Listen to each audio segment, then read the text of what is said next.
한 해가 마무리되고 있는 상황이지만 한반도에는 오히려 긴장감이 더욱 고조되는 분위기입니다.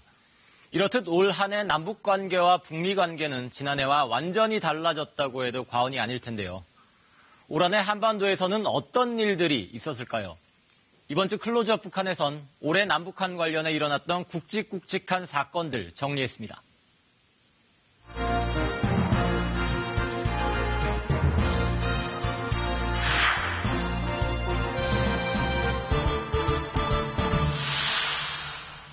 두 번째 북미 정상의 만남은 당시 북한 통일전선부장이었던 김영철의 움직임으로 전격 가시화됐다.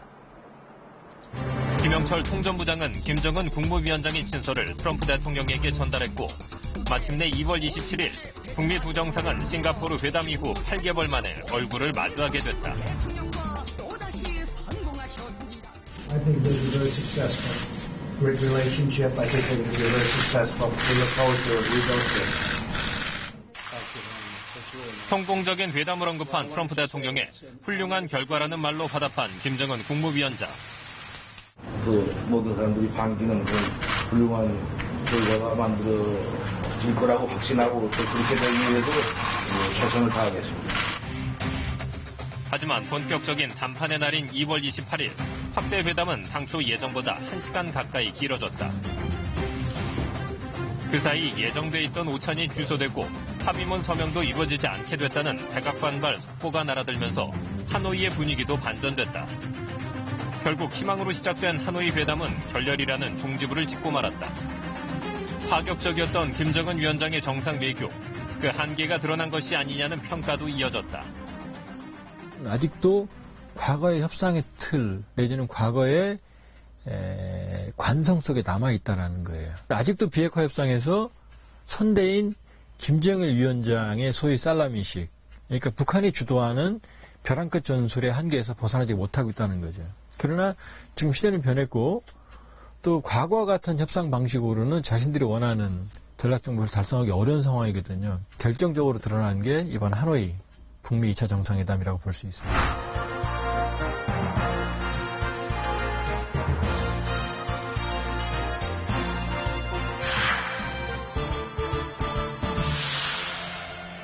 이 2차 북미 정상회담 결렬 후 북한 당국은 4차 전원회의를 전격 개최했다.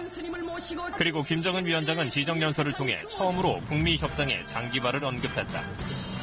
그러면서 강조한 것이 바로 자력갱생이다.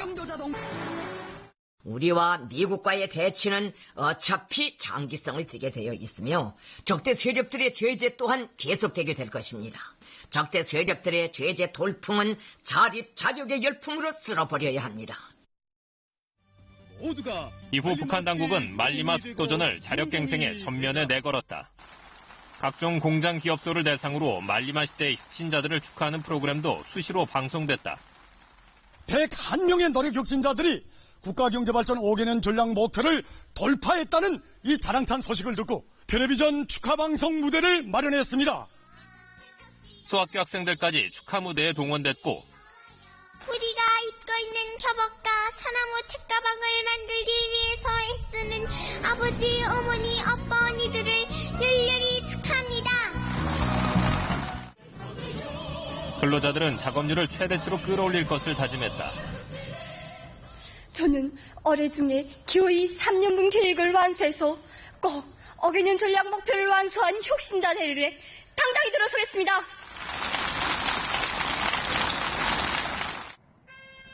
나팔 소리와 함께 선전원의 목소리가 공장 안팎에 울려 퍼지는 것이 일상이 돼버렸고 언제나 그러했던 것처럼 우리 당의 원대한 구상을 관철하기 위한 올해 사업을 지원하여 줄 것을 당부한다는 것을 김일성 주석의 생전 육성 연설에까지 의지하며 국가적 단결을 강조한 북한. 이심단결과 자력갱생은 우리 혁명의 불면의 영광스러운 전통이며 승리의 기치입니다. 그러나 결국 이러한 선전들은 교착 상태에 빠진 북미 핵협상과 대북 제재로 인한 경제적 어려움 속에서 내부 결속과 경제적 성과를 이루고자 했던 북한 당국의 절실함이 드러나는 대목이었다.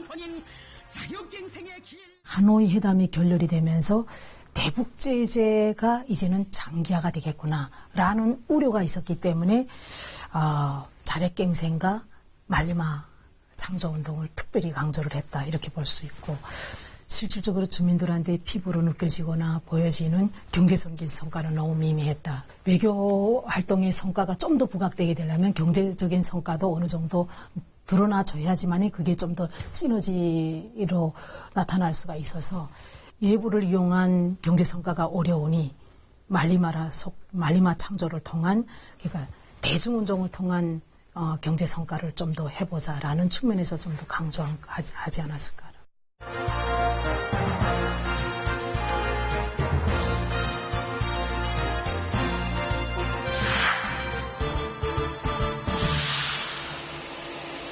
올 한해 한반도엔 아프리카 돼지열병 공포가 불어닥쳤다. 북한은 우리보다 앞선 지난 5월 세계 동물보건기구에 아프리카 돼지열병 발생을 보고했고 뒤이어 남한 지역에도 바이러스 확진 농가가 잇따라 발생했다. 북한 지역의 발병 현황과 방역 시스템에 대한 궁금증이 더욱 커질 수밖에 없는 상황. 그러나 북한은 정보 공개와 방역 협력 대신 해외 사례를 집중 방영하며 아프리카 돼지열병에 관한 정보만 내부 주민들에게 소개했다. 세계적으로 아프리카 돼지열병을 막기 위한 예방약이나 또 치료약이 개발되지 못한 것으로 해서 이 병을 막는 문제가 날로 심각해지고 있습니다. 가축 사육에 있어서도 과학과 현대화를 도입해 위생적인 환경이 유지되고 있다고 선전한 북한. 그러나 이러한 선전과는 달리 대부분의 가축 사육장들은 제대로 된 방역과 예방 시스템이 갖춰지지 않았다는 게 북한 수의 공무원 출신 할북민의 증언이었다. 소독차 한 대 없습니다. 북한에. 소독차 저 구경 못했어요. 지금 현재도 없고요. 그러니까 이제 이런 그 측면에서 예방을 할 수 있는 이런 그 사전에 예방할 수 있는 이런 시스템들을 이제 갖춰야 되는데 제가 생각하기에는 이제 북한에 현존하는 상태에서 이게 좀 힘들고 정책으로 이야기하는 거에 비해서 실질적으로 투자나 이런 것들이 이제 적게 진행되지 않나 이런 생각을 합니다. 아프리카 돼지열병이 시차를 두고 양쪽 모두에 발병한 만큼 수의 방역에 있어 떼려야 뗄 수 없는 남과 북.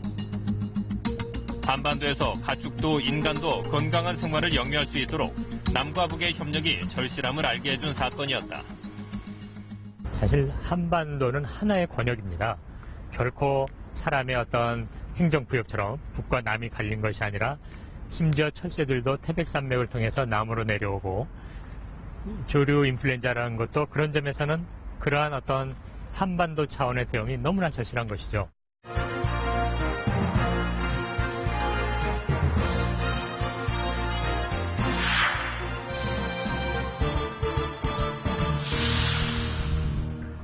북미 비핵화 협상을 두고 좀처럼 돌파구가 마련되지 않던 가운데 6월 30일 판문점에서 사상 첫 남북미 정상 간 회동이 이루어졌다. 판문점 군사분계선을 향해 걷는 미국 트럼프 대통령, 그리고 맞은편에서 모습을 드러낸 북한 김정은 위원장. 분단의 상징 판문점 군사분계선을 사이에 두고 북미 두 정상이 마주선 순간 이런 데서 각하를 만나게 될 줄 생각 못했습니다. 김정은 위원장의 깜짝 제안이 이어졌다. 각하께서 한 발자국 건너시면 사상 처음으로 우리 땅을 밟으시는 미국 대통령이 되죠. 그리고 마침내 트럼프 대통령은 5cm 높이의 군사분계선을 넘어 북한 땅을 밟은 첫 현직 미국 대통령이 됐다. 판문점 북측 지역 한문가각까지 이어진 두 정상의 발걸음에 전 세계가 주목했고 북한 기자단을 향한 외신 기자들의 언성은 열띤 취재 열기를 실감케 했다.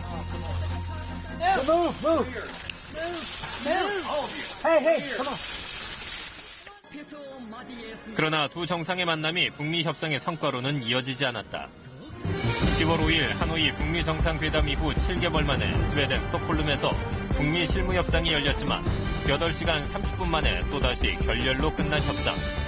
북한 측 대표인 김명길 외무성 순회대사는 협상 결렬을 미국 탓으로 돌렸다. 미국은 그동안 유연한 접근과 새로운 방법, 창발적인 해결책을 시사하며 기대감을 한껏 부풀게 하였으나 아무것도 들고 나오지 않았으며 우리를 크게 실망시키고 협상 의욕을 떨어뜨렸습니다. 이어 미국 측에 실무 협상을 중단하고 연말까지 숙고하길 권고했다며 김정은 위원장이 정한 연말 시한을 다시 한번 강조했다. 우리의 핵시험과 ICBM 시험 발사 중지가 계속 유지되는가, 그렇지 않으면은 되살리는가 하는 것은 전적으로 미국의 입장에 달려 있습니다. 이후 대미 압박 강화는 물론 남한 정부에 대한 공격도 마다하지 않는 북한 당국. 그런 가운데 가장 관심이 집중되는 것은 바로 김정은 위원장의 행보다.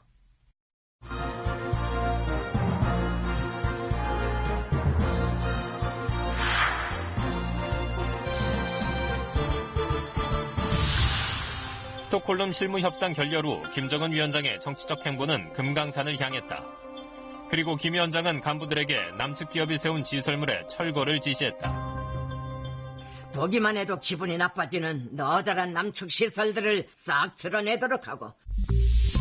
북미 관계의 여파가 남북 관계에도 악재로 이어진 것이다. 금강산이 남북 관계 공유물도 남북 관계의 상징도 아니라고 지적한 김정은 위원장. 그는 뒤이어 백두산을 올라 자력 부강, 자력 번영 노선을 강조하고 나섰다.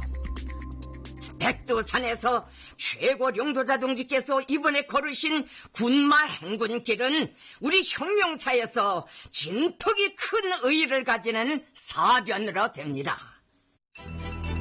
백마를 타고 두 차례나 백두산에 오른 김정은 위원장의 모습에서 북한의 외교 정책이 당분간은 강경 모드로 나갈 것이란 전망도 나오고 있다.